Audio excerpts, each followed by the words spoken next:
So today we're going to talk about managing your speech anxiety. For those of you who may be more nervous speakers or may have some kind of anxiety associated with getting up in front of people and talking, and maybe even talking to a camera. Some of you, that may make you extremely nervous. So to begin, what this is called, related to public speaking, is communication apprehension. The person or the people who founded and created this were Dr. James McCroskey and Virginia Richmond. And they define communication apprehension as an individual's level of fear or anxiety associated with either real or anticipated communication with other people or groups of people. And you'll notice it has in there real or anticipated.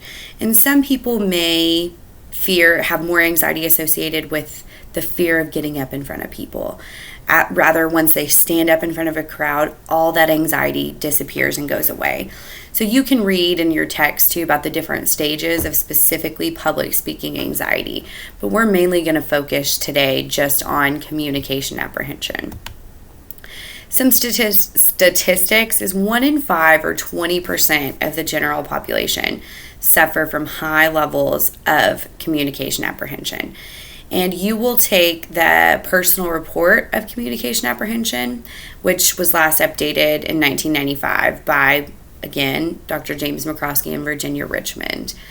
But it's interesting to note these statistics because so many people think that they're alone with this fear, but it is actually also known as one of the highest fears in the United States, along with things like flying and claustrophobia. So it falls within the top 5 fears in the majority of the United States of America. So there are 4 different types of communication apprehension, and we're going to go through each one of these different types of CA or communication apprehension. I probably will refer to it as CA through most of the rest of this presentation. The first is trait-like CA, and this refers to individuals having personality traits or types that you would associate with someone being nervous. So things like shyness or introvertedness. You might think, oh, hey, I was born with this and it's never going to change. There's very few that fall into this trait like CA. For the most part, if you expose yourself over time, you can get over your fear of communication apprehension. But this one would be also across different contexts, because some of you may have more CA associated with talking one-on-one, like maybe asking someone out on a date. That would give you really high CA, whereas others of you may only have it when taking like a public speaking class where you have to stand up in front of audiences and present a speech, or if you're asked in one of your classes or at business or in your place of work to get up and give a presentation, you might be nervous. That's not trait-like. Those are different types of CA, which I will get into those too here in just a second. One of which is context-based. So the definition is a relatively enduring personality type orientation toward communication in a given context, usually based on types of communication settings. I always use the example when you're driving your car and you see those lights flashing behind you. That is a context in which every time I find myself in that situation, my heart starts racing. And I fear talking to the police officer. Others of you, maybe this is your doctor's appointment or going to the dentist. That's where you find yourself, those contexts, you start getting really nervous, you might start shaking, and it might be in a speech class. It may be taking a public speaking course is the only context that gives you that. But others of you will find other places.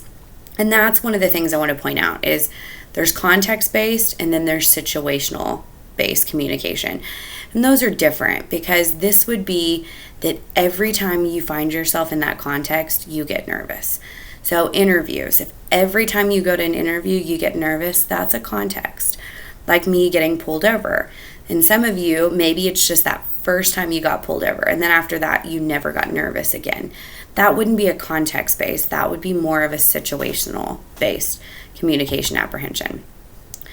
There's also what's called audience-based, and this is the type of audience that you're presenting to. This can be the size of the audience, it can be the demographics within the audience that make you nervous. It varies based on who you're speaking to. School teachers are very, very well at communicating, or very good at communicating with students. But when they get in front of parents, that's the audience where sometimes they may be nervous. Same with research has proven that doctors, they have no problem talking to their patients. That's what they enjoy doing. They love reporting and saying, hey, here's what's wrong, here's what we can do. The people that they don't like communicating with are the family members, because they're the ones that start badgering and saying, oh, hey, you need to do this. So that makes them more nervous. And that's, again, not every single doctor, not every single situation out there. Same with school teachers. But it'll be that specific audience that you go to. For example, too, myself, the audience that makes me most nervous is larger audience. So 100 people or more is when I begin to have communication apprehension in those types of settings. Classes of 25 to about 50, that's pretty normal for me. I don't have all that high of CA in those situations, but those larger crowds, because you feel like it's kind of like talking to a camera, but this audience doesn't give me anxiety. But you don't get that feedback you do with smaller audiences.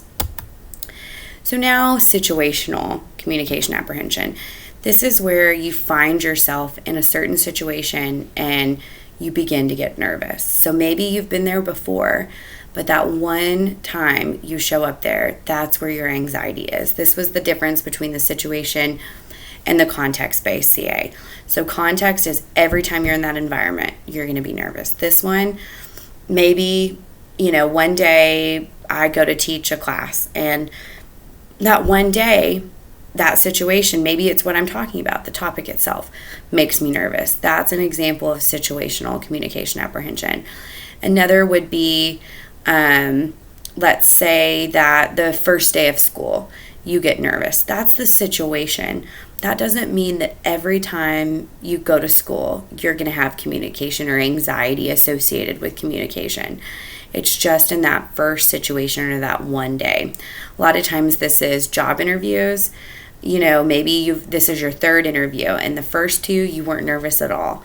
But the third round of the interviewing process, that one made you extremely nervous because it's one of the most important interviews in that long process. So try to identify what type of CA you might have out of these four. So once you take the the personal report of communication apprehension, you will be given scores. And what you want to look for is if your total PRCA score is anywhere between 80 and 120, you are considered in the high range of communication apprehension. So this is those of you who in a public speaking setting more than likely will have a lot of anxiety. But something else to note are the other four subcategories. And those are meetings, groups, interpersonal, and then one special category to public speaking. So anywhere where your subscores are high or 24 or above, that's considered your area where you more than likely are going to have more anxiety. So once you take your personal report, you want to come back to this chart and identify where in these range. If you're in this 24 to 40, you more than likely have very little anxiety associated with communication in general. But you might notice, okay, well, in a meeting setting, my subscore was 18. Well, that might be just in that context is where you're going to be nervous. So you might want to expose yourself to more meeting settings whenever you get into the business world. So that is how you score your PRCA. So some things I want to discuss are learning how to speak with confidence, becoming better or more effective communicators. The first thing you want to do is reframe your thoughts. That negative thinking can really impact your performance. There's actually there's thousands of studies done on positive thinking and how that can help you do better. Same with the better dressed you are, the better you feel about yourself. So you will perform quite a bit better. So be thinking positively whenever you start to organize your speech and when you're delivering your speech as well. Don't be sitting here telling yourself, I'm going to do horrible. I hate the way I look. I hate the way I sound. All of those are your thoughts. So accept a moderate amount of nervousness. Everyone is going to have different places where we become nervous. So know that that's normal. You are not alone in feeling the nerves when preparing for speeches or presentations. One thing too to kind of help reframe all of this is focus on your audience and topic, not on yourself. If you've spent hours preparing your speech outline and you know everything you're going to talk about and you're very familiar with your topic, you're going to do well. Don't really be thinking, oh, well, how am I standing? Delivery is important, but the content of the message that you're getting across is more important than the actual delivery. So some kind of myths about being confident speakers is think rationally. So one myth is that the presentation must be perfect. No one gives perfect presentations. We all lack in some areas. I do myself even. So you need to find where you start telling yourself negative things about your presentation. So it does not have to be perfect. We all make mistakes. Myth number 2 is that you can entertain every listener. You're always going to have those disengaged audience members. So be aware that just because they may not be looking at you doesn't mean that they're not listening. So you can't have, especially if it's a large audience or if it's a pre-recorded message or a pre-recorded speech or lecture, not everyone's going to listen to it. So you just kind of have to retell yourself it's okay. The ones that really care and find it important will listen to the information that you're portraying. Another myth is that the worst will happen. So you see these videos online and you see people pass out and throw up and everything else, and you might be someone who struggles with some of those symptoms. But by telling yourself that, you can really do yourself a disservice. So make sure that that's a myth. You might think you did horrible, but you actually will perform much better than what you think you will. So some other ways to speak with confidence, always prepare and practice. That is the number 1 tip for getting over communication apprehension too, is by practicing, putting yourself in those situations. You'll find that the more you do it, the less nerves you feel with public speaking. So just start working on it. The second you get a speech assignment, don't put it off until the last minute, because then you will become nervous and you won't be as prepared as what you possibly could be because you waited until the last minute to do that. Also, get feedback early. Don't wait until the last day to email or contact your professor or instructor and say, hey, I need help with this. Start a week ahead. And that way, if you run into any problems, you can overcome those problems before the deadline. Practicing and don't practice just in your head. Practice saying it aloud. Record yourself on your phone. Listen whenever, get your recording out, record it, and listen to make sure that your tone is reflective of the subject and topic that you're talking about. That can be one way to practice. Also, practice in front of your friends or family. They can really tell you, oh, hey, you're kind of a little shaky in this one area. So then you can focus more on that specific section of your speech. So on your feet before a small audience is the best way that you can practice. Also, for a conversation, not a performance, make sure that you want it to be more conversational. You're not in theater. You're not up here performing. And then practice until you can deliver without relying on your notes. Not to memorize, because you can still have notes in front of you. But the more you practice, the less you're going to have to rely on your notes. And that's something that, and two, you can tell, even when I'm reading this PowerPoint, you can tell when people are screen reading or if they have it up in front of them. But it's way better than sitting here saying, when recording your speech, be sure the view is wide enough to capture your movements and gesture, and then giving the little eye contact to your audience. The more you practice, the better your delivery is going to be. So on speech day, here are some tips to kind of help any speaker.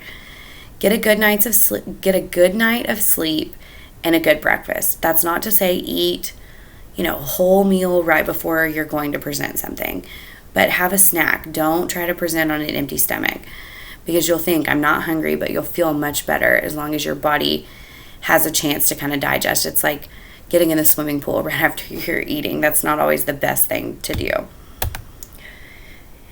And then when you are speaking, try to move, before, if you get an opportunity, go take a walk or go exercise at the gym.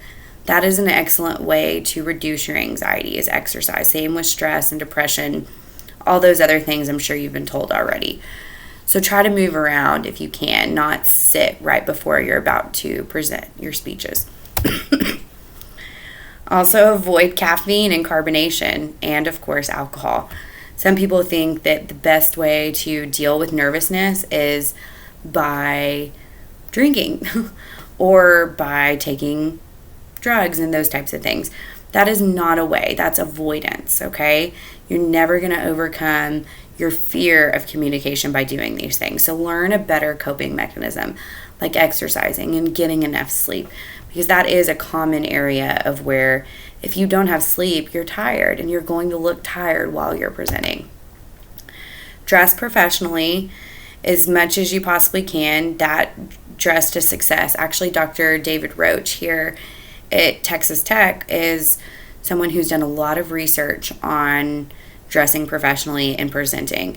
And his research finds that more than 75% of the participants in his studies, the ones that dressed professionally, actually performed and did much better, both in class and in speeches. So just by presenting yourself well, you can actually do better in a class as well too. Another thing, visualize and speak positively about yourself. Don't start your speech off saying, this is going to be horrible, because that's giving the audience a cue to say, okay, we don't need to listen to this. It's not going to be very good. So think as positive as you possibly can before you get up and speak. So that is communication apprehension, and I look forward to learning where you stand on your personal reports of communication apprehension. So have a good night.